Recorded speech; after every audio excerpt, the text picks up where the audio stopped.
भूत संहारक दुर्गाष्टमी। शहर में नवरात्रि उत्सव बड़ी ही धूमधाम से मनाया जा रहा था। दुर्गाष्टमी की रात थी। चारों ओर काफी चमक धमक और सबके चेहरों पर रौनक छाई हुई थी। बहुत बड़ा पंडाल सजाया गया था। काफी सारे भक्तगण माँ दुर्गा की आराधना कर रहे थे। त्रिशूलधारी माँ दुर्गा की आरती चल रही थी। नंदिता भी काफी खुश थी। वो काफी सज धज कर आई थी और माँ दुर्गा की उत्साह से आरती कर रही थी। नंदिता की खुशी की एक और वजह थी। आरती खत्म होने के बाद पंडाल में बैठे भक्तगणों के सामने वो और उसकी टीम नाटक खेलने वाले थे, जिसमें नंदिता माँ दुर्गा बनकर महिषासुर का वध करने वाली थी। नंदिता, तुम रेडी रहो। हाँ, हम आधे घंटे में नाटक शुरू करेंगे। माँ दुर्गा का त्रिशूल ले लो और स्टेज पर नृत्य करना। ऑडियंस में हमारा महिषासुर दिखेगा तो भागते हुए उसकी तरफ जाना और युद्ध करना। 5 मिनट बाद उसका वध करना। जैसे प्रैक्टिस में हुआ था ठीक वैसे ही करना। हाँ, ध्यान रहे किसी को कोई चोट ना पहुंचे। तुम रोल में बहुत ज्यादा घुस जाती हो। Yes sir, don't worry. शहर में ऐसा भक्ति का माहौल था, लेकिन शहर के बाहर एक खंडहर में एक भयानक पिशाच काले काल की आराधना कर रहा था। काले काल प्रकट हो, काले काल प्रकट हो, काले काल प्रकट हो। उसकी पुकार से भयानक काल उसके सामने प्रकट हो गया। बोल, क्यों याद किया काले काल को? शहर में दुर्गा पूजा हो रही है। लोगों के पूजन और आराधना से मैं कमजोर हो रहा हूँ। मैं अपनी शक्तियाँ कैसे प्राप्त करूँ? ये दुर्गा हमेशा ही हमारे रास्ते में आई है, लेकिन इस बार हम उसी के रूपों को मारकर शक्तिशाली बनेंगे। ऐसा काल संकेत है।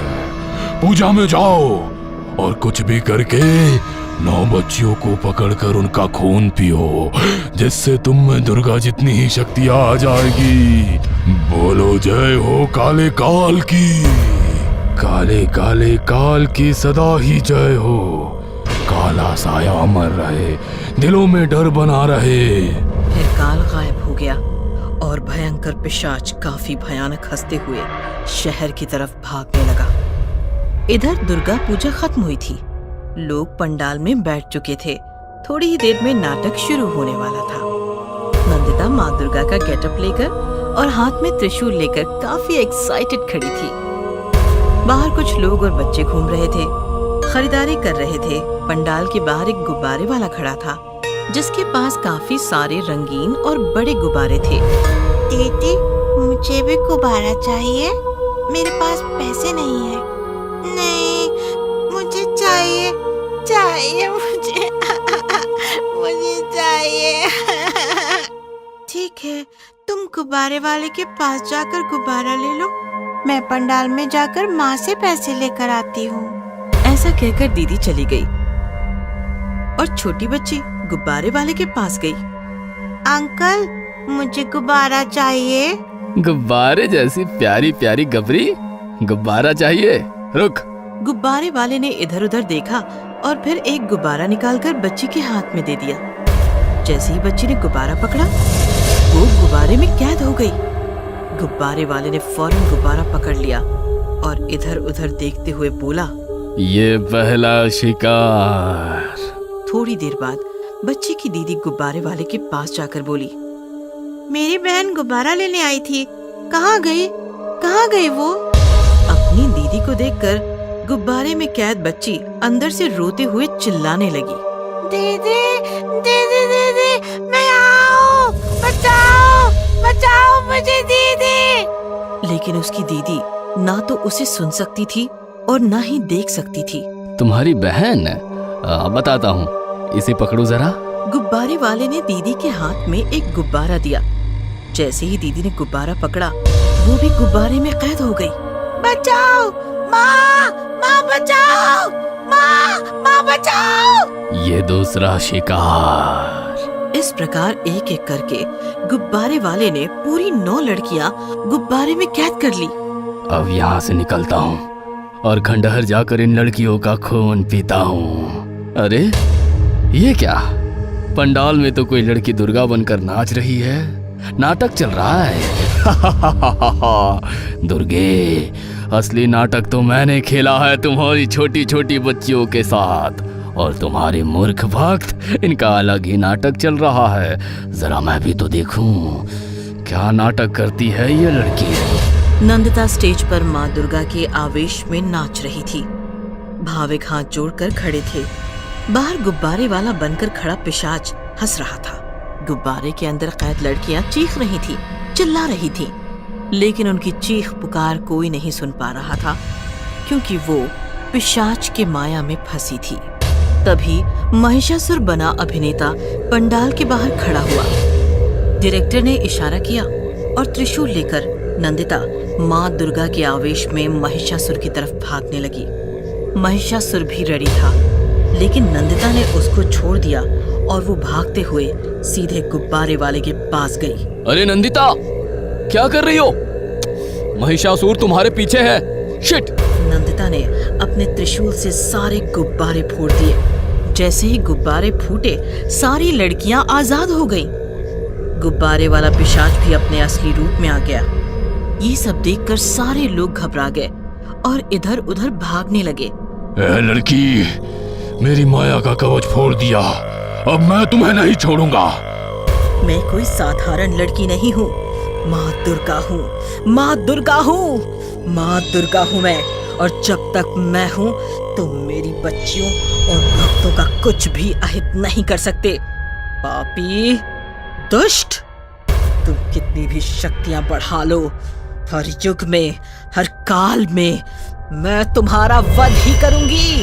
और फिर दोनों में घनघोर युद्ध शुरू हुआ। काफी देर युद्ध चलता रहा और अचानक दुर्गा ने लात मार के पिशाच को नीचे गिरा दिया और उसकी छाती पर अपना पैर रखकर त्रिशूल पिशाच के सीने में घुसाया और त्रिशूल से पिशाच का वध कर दिया। ये नजारा देखकर सारे उपस्थित भक्तगण और नंदिता के डायरेक्टर भी काफी चकित और उल्लासित हो गए थे।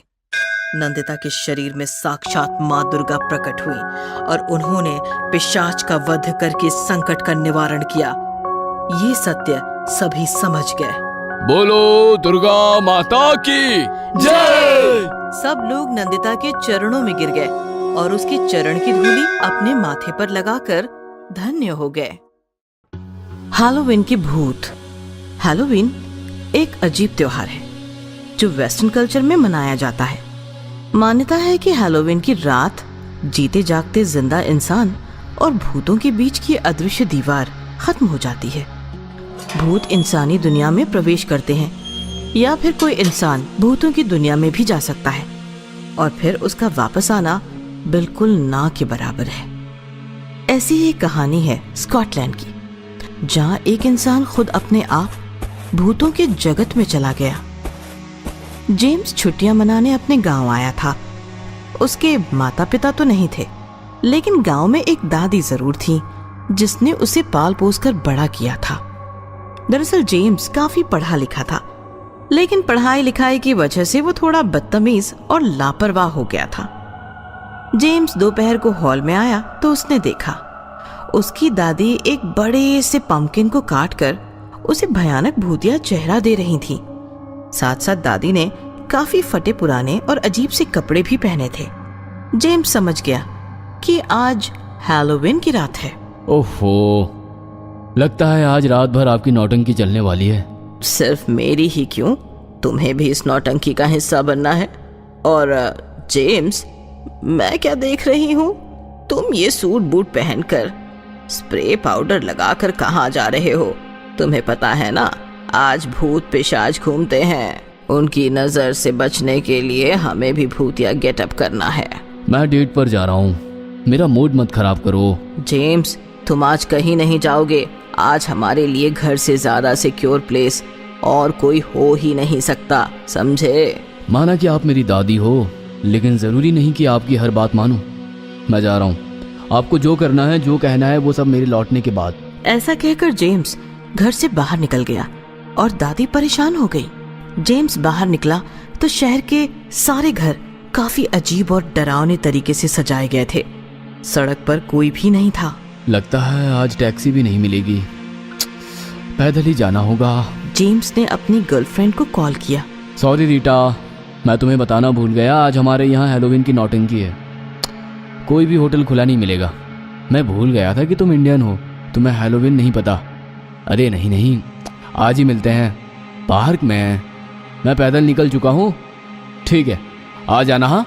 जेम्स चलने लगा तो चलते चलते शाम से रात हो गई। पूरे सुनसान शहर में वो बस अकेला सड़क पर चल रहा था। धीरे धीरे अजीब अजीब आवाजें शुरू हो गई और अचानक शोर शराबा बढ़ गया। चीखना चिल्लाना, सब कुछ काफी भयानक था। ओहो, अरे नौटंकी करनी है तो बाहर जाओ ना, घर में बैठकर क्यों चिल्ला रहे हो? तभी अचानक जेम्स किसी से टकराया और गिरने ही वाला था कि अचानक किसी ने उसे संभाल भी लिया। लेकिन जेम्स ने देखा तो उसके आगे पीछे कोई भी नहीं था। ये मुझे क्या हो गया था?